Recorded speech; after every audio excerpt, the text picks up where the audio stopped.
Assalamualaikum warahmatullahi wabarakatuh. Perkenalkan, saya Overoza Putri Erlinga dari Universitas Terbuka Program Studi S1 PGSD.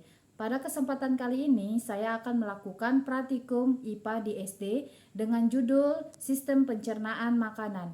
Adapun tujuan dari kegiatan ini adalah untuk dapat mengurutkan sistem pencernaan makanan pada manusia. Alat dan bahan yang diperlukan pada praktikum ini adalah alat tulis dan gambar sistem pencernaan makanan. Proses pencernaan yang pertama berlangsung di dalam mulut. Ketika makanan masuk ke dalam mulut, maka gigi, lidah, dan kelenjar ludah akan membantu proses tersebut. Pada rongga mulut, makanan mengalami pencernaan secara mekanik dan kimiawi. Gigi akan mengunyah makanan hingga menjadi halus agar enzim-enzim pencernaan dapat mencerna makanan lebih cepat dan efisien. Pada kelenjar ludah ada yang namanya saliva atau air liur.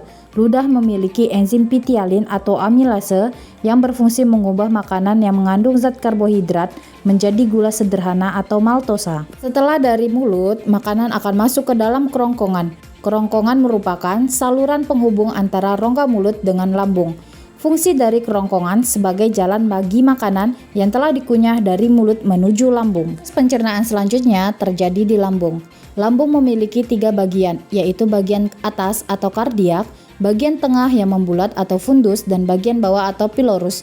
Dinding-dinding lambung terdiri dari otot yang tersusun melingkar, memanjang, dan menyerong. Otot-otot ini menyebabkan lambung berkontraksi.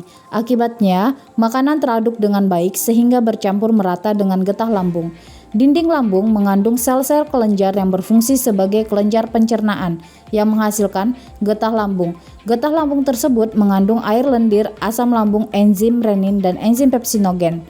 Getah lambung bersifat asam karena mengandung asam lambung yang berfungsi untuk membunuh kuman penyakit atau bakteri dan untuk mengaktifkan pepsinogen menjadi pepsin. Pepsin berfungsi memecah protein menjadi pepton dan proteosa. Sedangkan enzim renin berperan mengumpalkan protein susu atau kasein yang terdapat dalam susu. Selanjutnya yaitu usus halus.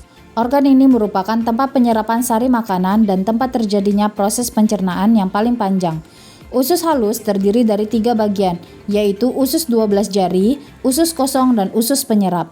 Di usus 12 jari terdapat saluran getah pankreas dan saluran empedu. Getah pankreas mengandung sejumlah enzim yaitu amilase, lipase, dan tripsinogen. Proses penyerapan akan berlangsung di usus kosong dan sebagian besar di usus penyerap. Vitamin dan mineral tidak mengalami pencernaan dan dapat diserap langsung oleh usus halus.